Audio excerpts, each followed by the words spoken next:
So today I'm here with my friend Sarah, and so we're going to do something a little different today, and we're just going to have a conversation. And so, Sarah, so earlier I posted a video on death meditations, and so we're going to talk a little bit about grief and loss today. So, Sarah, do you want to share a little bit about sort of what you went through recently? Yeah, so, my mom passed away about a month ago. Mm-hmm. She was diagnosed with, endometrial cancer in last August, I think. So, just 9 months after her diagnosis, she died. And, yeah, I think I was saying before that, you know, now that it's over, I've been talking to people because I was just so like in the trenches during it that I didn't Yeah. have time to think about what was really going on. But um, just like afterward, when I had time to process, I would talk to people about it, and I thought that it was normal that this is how death works. Because I was present for each stage, and that's actually not the case with everyone. And I don't regret it, but yeah, it's just a lot.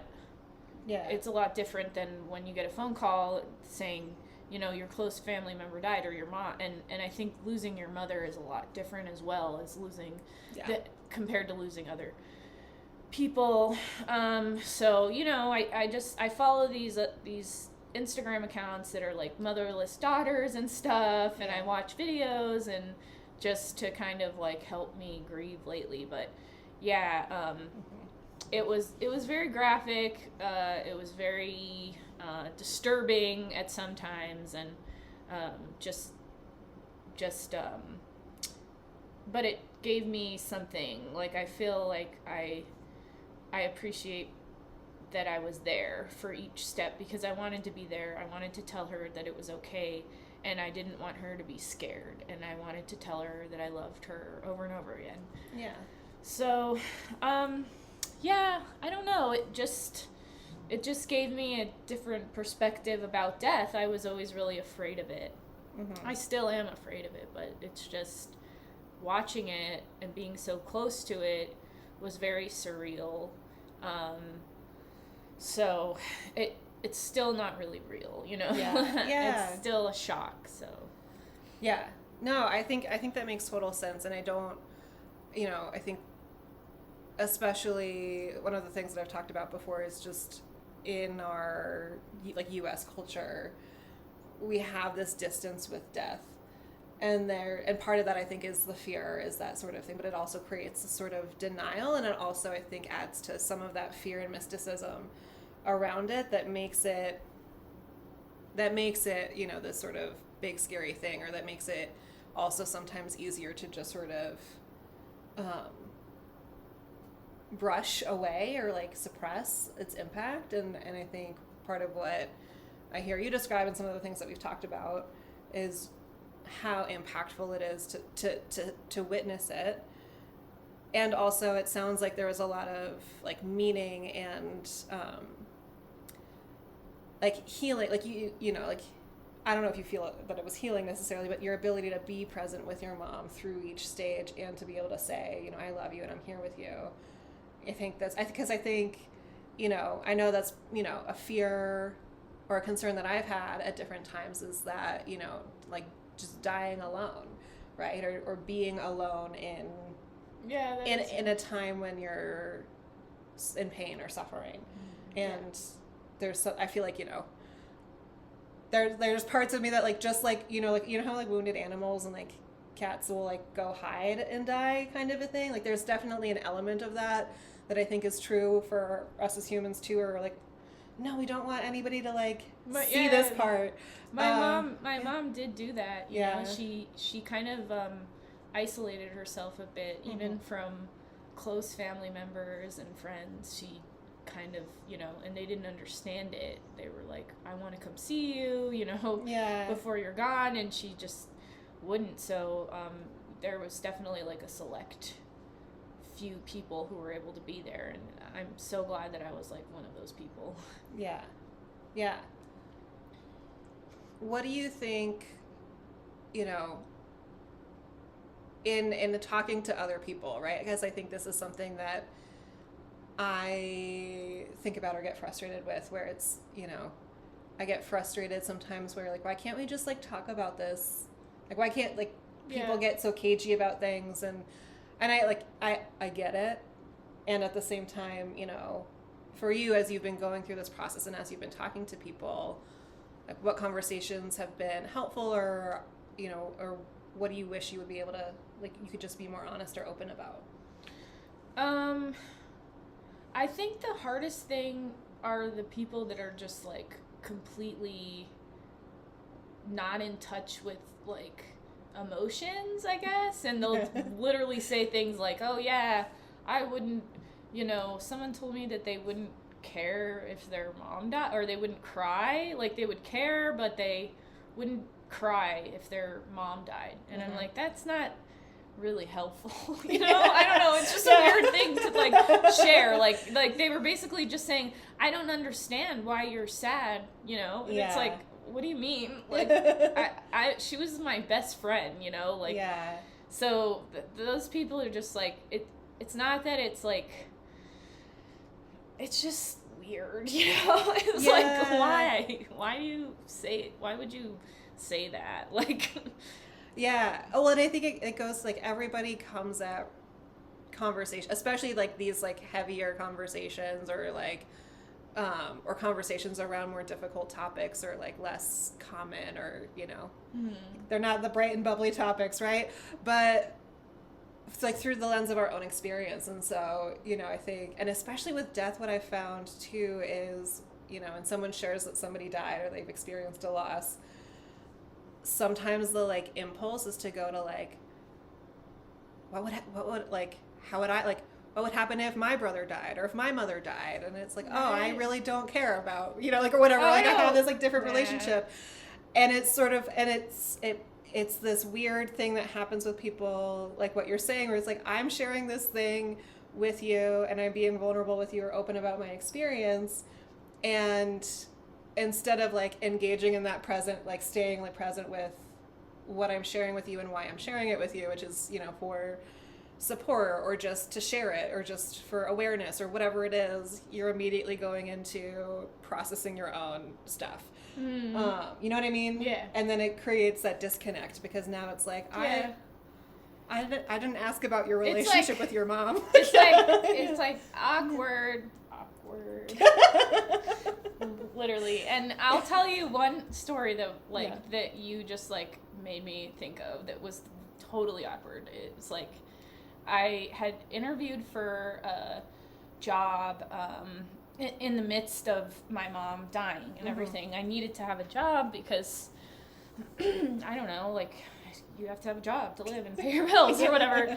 And I wanted to see her as much as I could, but I was trying to get something part-time because I had like moved back to New Mexico from Pennsylvania after I moved out there for law school. But anyways, like, I was interviewing, and the boss, or the employer, had just lost his mom, and he was like, yeah, so I heard your mom is sick because, you know, the other paralegal or something had told him, and it was an attorney, and I won't be specific, but yeah, he said, so when's she gonna die?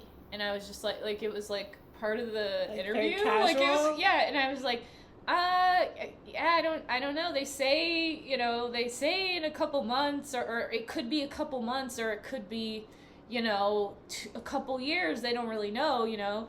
And he's like, well, yeah, because his mom had died from cancer as well. So he's like, yeah, my mom just died, and he said something like, but it's better than, you know, from cancer. My mom died of cancer too. Yeah. And he's like, well, everyone dies, he says, like, because everybody, when he had asked me that, there were more people in the interview, and they were all like, that was a weird question and a weird way to say it. Like, so when's her number up? You know, when's Right, it over? Like, and I was just like, and those are the questions you ask like the doctors and stuff. Like when cause that's what I would say to doctors and things like that. But everybody in the interview was like, and then he was kind of like, what? Like, you know, everyone dies. And he said, it's better than, you know, cancer is better than getting hit by a car or something. And I was like, yeah, okay. Awkward. Yeah. And, so, but, you know, I would love to go back to him and say, no, it's not. Yeah. Cancer is the worst way to die. I would not wish that on my worst enemy. I would rather get shot in the head than die of cancer, how my mom did. Like, it was so graphic. It was disturbing. There was the delirium, then there was the comatose state, and, you know, it was so horrible. And it took 9 months. And people are like, oh, just 9 months from her diagnosis. I'm like, thank God. Like, it would have been so miserable for her if it lasted longer than that. If she had to live like that, I know that it would be miserable for her and for everyone else. Yeah. Yeah, I think that's, you know, I think it's always easy to say, like, this type of death is better than that, or like this experience is, like, at the end of the day, one, like, until you are the person in that situation, I don't think any of us can say one is better than the other. I don't think that's the point. And I think there's the difficulty with certain types of loss and certain types of death and disease where there's a lot of suffering involved. And whether the death comes quickly or not doesn't really matter when there is so much suffering leading up to it, and especially if it's something that you are witnessing, are experiencing, or you're experiencing your loved ones witnessing. You know, it creates a lot of conflicting emotions, and I think it's in the best cases, it forces us to, like, the people involved to address it and come to terms with it and make sense or make meaning from it, you know, in a way of, like, coming to a place of acceptance with it and navigating it together. But in the worst cases, it's, you know, everybody's struggling and nobody's communicating, and, you know, it creates this ripple effect of stress and anxiety and grief. Are you familiar with the concept of anticipated grief or anticipatory grief? No, I am familiar with the concept of binge eating, though. Yes. Yeah. There was a lot of binge eating. Yeah, it's going on. Coping. I'm sorry, but go ahead. Yeah. Talk about that, because sorry. That was off topic. It's natural, right? Like, I'm just like, I'm hungry all the time. Yeah. I'm grieving, I'm mourning, and I'm hungry. Yeah. You're like, I just want to eat my emotions. I don't care what you call them. I just want to eat them. Well, and I was thinking about that as you were talking, because I just ate, like, 3 of your frozen Reese's from your freezer, and now I'm, like, crashing out already, and I'm like, oh, this is how sugar works on the body. It makes you, like, really engaged, and then you're like, I'm falling asleep. So yeah. I'm going to drink some of my tea, so. Great, yeah. If you ever... Anticipatory grief, though. Mm-hmm. Yeah. What is that?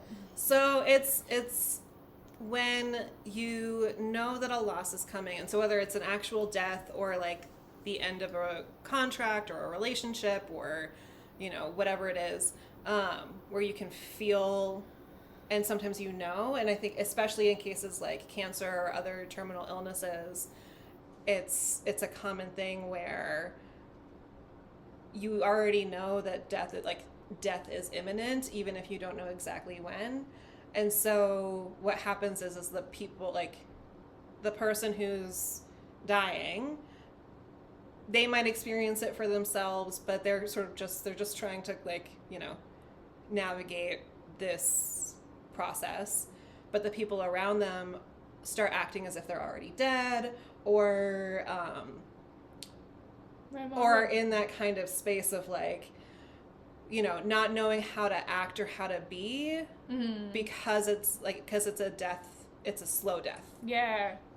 My mom would get all these flowers, and honestly, it was so funny because she would just be like, I think this is a funeral, like in the beginning of her diagnosis, you know, because like the whole house was filled with flowers, and it was so nice. We were just like, so many people care, you know, and they were giving her all these things, and she was just like, oh, you know, she was a funny lady. She's like, they think I'm dead already. They're sending flowers for the funeral, you know, like it's like a funeral parlor in here.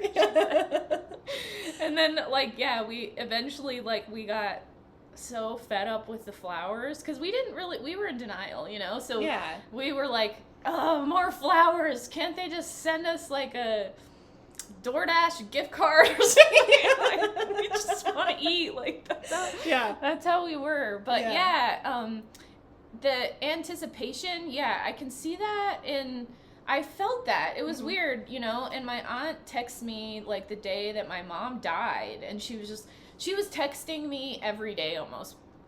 So she knew it was coming, but it was just weird kind of that timing. Like I was like, you know, they're sisters, and they're like on the same, they're like telepathically connected or something. That's what it felt like, because even though my mom kind of isolated herself from everyone, and that was including, you know, her sister, but the day that she died, it was a weird text that she sent out to all of the family members, and when we got it, we're like, wow, she knew that, you know, so she could sense it. And I think my mom knew, because she started sending me like her jewelry, and I think she was really sad, you know. She was really sad when the doctors were just like,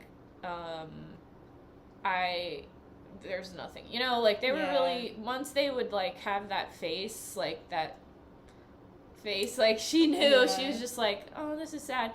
So like, but there was another really funny, I think the humor part of grief and just using humor was like the most helpful for me. So like, even when, you know, when you were asking about like what was helpful, it was the humor, or it was just like listening to stories about her, sharing them with people, and people just like laughing and making people, you know, like, because it feels good to make people laugh. And, you know, like, it was really funny that I just thought of one memory where like her doctor, you know, she got off the phone with her, my mom got off the phone with her oncologist, and the oncologist was just like, you know, so sympathetic and so nice, you know. She was such a nice lady. She was such a good doctor. But like when my mom got off, she just started crying. She's just like, the tears are rolling down her face, and she's just like, I'm just sad, you know, like I'm sad, like, and I was really sad for her too, because I just thought, this isn't fair. She's had a hard life, you know. She had a hard childhood. She's married to kind of a dick, honestly, and I would tell my dad that too, to his face, so I really don't care saying it on the internet. But I mean, he was there all the way till the end, so I'll give him that. But anyways, she was sad, you know, and so I was just like, oh my gosh, Mom, like, I'm so sorry. Like, I reacted really like, I don't know, I just wanted to hold her. And so I like, she had got this like hospital bed thing, you know, that they have like a channel changer. I call it a channel changer. Other people call it a remote, but they had a remote, and it like the bed would like decline, and then, you know, like, so I went over onto her side of the bed, because we laid in bed together like for so long, like up until her death. But I hugged her, like I held her. And I'm like, and she's crying, and I'm kind of like, I'm sorry, Bob, you know. And I guess I was sitting on the remote, and like it slowly started declining in the middle of all this. And she's just like, we just started bursting out laughing, and it was so awesome. Like, it's one of my favorite memories of my mom. Yeah. Because it was just like, we were like, oh, it's like, and we're like, she's like, did you do that on purpose? And I'm like, Right. I swear I did not. Yeah. I did not do that on purpose. Yeah. No, I think, the humor makes total sense, right? And I think it's such a good coping mechanism. And just hearing you share that story too, I'm like envisioning it and I'm laughing with you, right? It's that just like, I think there's something really beautiful and endearing about being in a moment of just like deep raw vulnerability and and maybe even feeling at the worst, right? Like you just got this news that it's like it's done, it's over, like it's like you've gotten the death sentence essentially, and so it's a heavy thing, it's a big deal, and to be able to just sort of like be in that moment and to be emoting and then also just recognizing and finding the humor in a moment and finding those bright spots, I think is really... It was a way for us to come back into our... Well, it was a way that it felt like we were like in a funny sitcom movie, you know? So it was like a way to like come back into our bodies again because our bodies were like declining backward. And we're like, oh, like this isn't just our our imagination. Yeah, it was funny. It was a good memory. Yeah. Yeah, I love it. So a good memory at a horrible time, like, because that was a horrible time, like. Exactly. Well, and I think that's important too, because I think especially when it comes to like death and dying and grieving, so often we're trying to we want to remember the good, and I think sometimes that can feel really far away. Like, when was the last good memory, and when you can find like the last good memory was 3 months before she died, right? It's like, oh, you don't have to go that far back. There are still, I think she made the process like funny the whole time. Like she was just so funny. Yeah. Well, and it's that, just because something is terrible doesn't mean that all of the good things stop. Mm-hmm. Right? Just because something is hard, just because someone's in pain, doesn't mean that becomes the only thing that they are, or that they experience. No, she was a comedian. What did she say? Oh, I said, at the very end, I said, Mom, are you scared? And she goes, what? Why? And I'm like, really? And she's like, she just started laughing. Like, why would I be scared? What's there to be scared of? And then and I was like, and she just started laughing. And then another time she said, my sisters and I were telling her, you look so beautiful, Mom, even all clammy, sweaty, and dying, you're still so pretty. You got your eyelashes are very like thick and dark, and like, you look so beautiful. We're just like, making her feel. And she says something like, listen, the money's divided equally, okay? So, Yeah. She was hilarious. Yeah. I think that's awesome. Yeah. And it's a nice parting gift. Yeah. And I know that you're dealing with the same thing with your family right now, but not the same exact thing. Yeah, I was saying, thank God. Like, but no one's on their deathbed, so we're. But it is cancer, and that's why I have this bracelet. It says "Fuck Cancer." If you could see it, it's really cool. It was my mom's. Yeah, there you go. Fuck cancer. Yeah. Yes. Yeah. No, cancer's hard. Yeah. I think I will say my maternal grandfather died of cancer, and now I always thought I think it was lung cancer, but then my mom said something the other day that made me think it was a different type of cancer. But it was, he was, in his 80s, I want to say. Mm-hmm. And so the challenge with his cancer that feels like really poetic and kind of sad at the same time is they couldn't operate in part because of his age, and also because it had wrapped around his aorta. So it wrapped around his heart. Like, it started in his lungs and it wrapped around his heart. And part of what feels kind of poetic, if not really, really tragic about it, is, our lungs hold grief.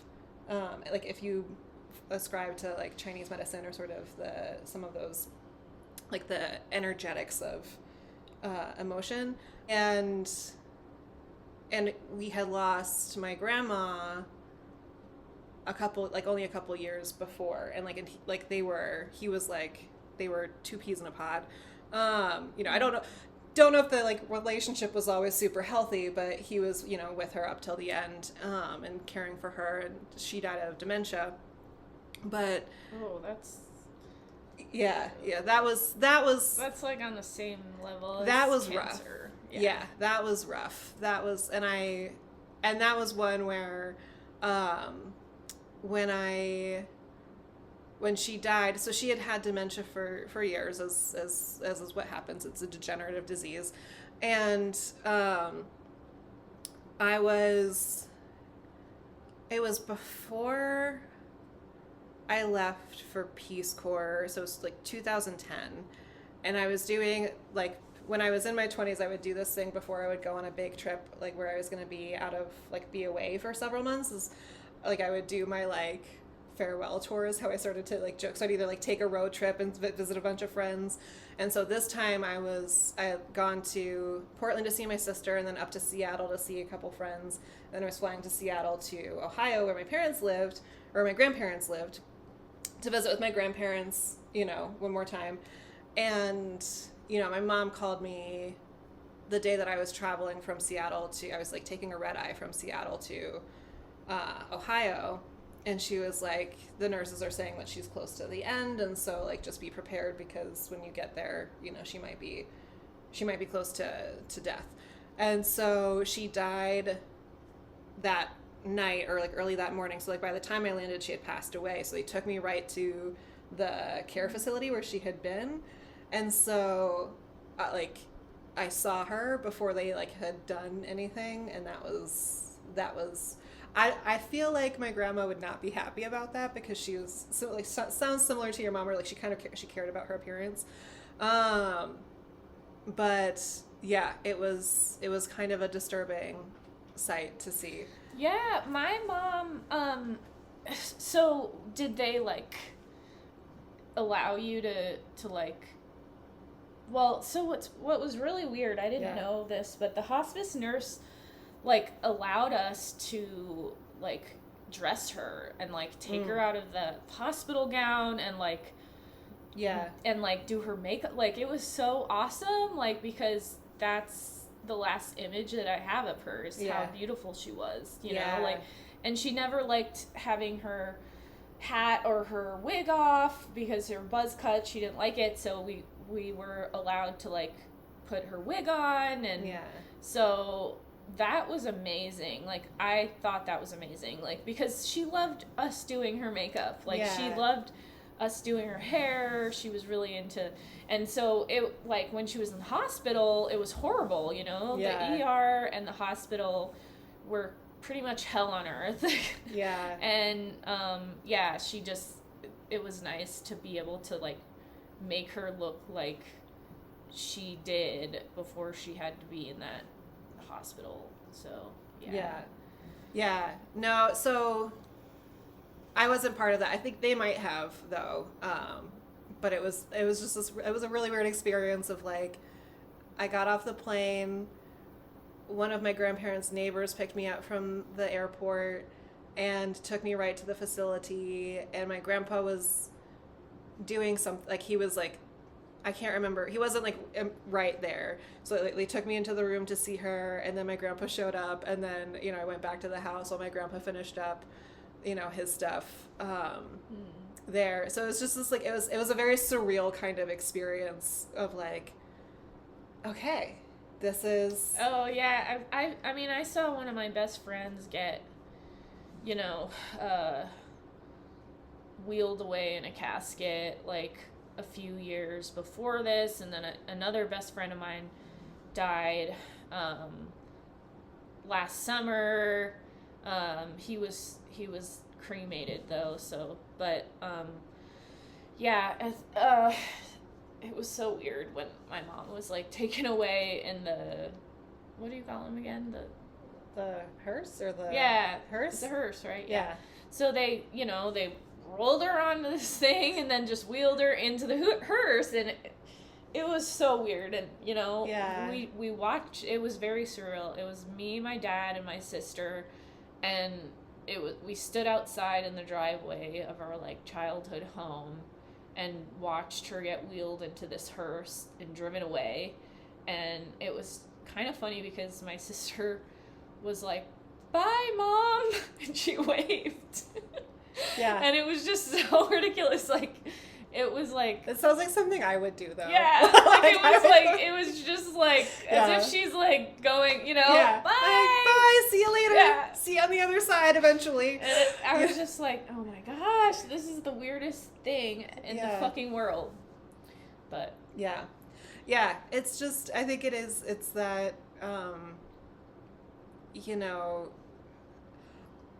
like it's like the, what is it, like object permanence or like object impermanence, where like psychologically we understand that things disappear, things don't, or just because you can't see something doesn't mean it doesn't exist. Like there's all of these different ways that we're able to sort of make sense of like how things take up space. But then when it's a person and they die, and it's like, wait, like they were here, they were just here. It's so confusing. Yeah, I'm still saying that, just like, I don't understand how she's not gone. Like, how? Like, where is she? Right. Like this makes absolutely no sense. She's always been here. Yeah. So. Yeah. It's crazy. And we all have our ways of making peace with that and making sense of that. Binge eating. I'm just kidding. Yeah, like, listen, I am not here to shame any coping habits that people have, so long as it doesn't become something that harms them. Right. Don't do drugs. Drugs are bad. Binge eat instead. Sugar is my drug. It really caffeine is a drug. Yeah. It really is. It really is. And I have tried, there have been times where I've like tried to quit sugar, and I always come back to it. I love sugar. We have a codependent relationship, I think. It's ADHD. But this has been so awesome. Yeah. So. And it was so fun talking to you, and I appreciate this a lot. Yeah, I'm glad. Thank you for suggesting this. I'm glad that we had this conversation, and hopefully, I think sharing your experiences with what you've been going through and our conversation, resonates with other people who've been through similar things. That would be awesome. Yeah. So I appreciate you sharing and being willing to blast it on the internet. Yes. To my many subscribers. We appreciate the subscribers listening to our very lively conversation about death. Yes. The most lively conversation. So, just one quick story that reminds. So, when my paternal grandmother passed away, this was so typical of her. So she was one of those. She was the type of grandmother where like her house was the hub. Like everybody passed through, and like she always had food. She always had people. It was like there was always stuff going on. And so when she died, we all went out for her funeral, and we went out to like, I don't know, like an Applebee's or something afterwards. And it's like me and my siblings and the cousins and my parents and aunts and uncles, and we're at different tables, and we are just like laughing. I remember the waitress was just like, "Are we celebrating something? Like, you guys are so happy, like you're so exuberant." And we're just like, our grandma just died, and we're just like it was just like it was like she was beloved, right? And so all we were doing was just like sharing memories, right? Yeah. Like sharing all of the good stuff. And so it was just felt like it was so her because it was full of like just laughter and love and humor. Yeah. But it was funny because it's like here we are, so like Yeah, they were here for a death, celebrating. and the perception to somebody who didn't know what happened is like, is this like a wedding? Like, is this like are we celebrating a birthday? Like everybody's so happy. Like No, what's happening? We're celebrating our grandmother's life. Exactly, exactly. So, lively conversations about death are highly encouraged in my book. Hell yeah. But yeah, all right. Thank you. Yay. And I love you. I love you. See you when you see it. We'll see you when you see you. See you when I see you.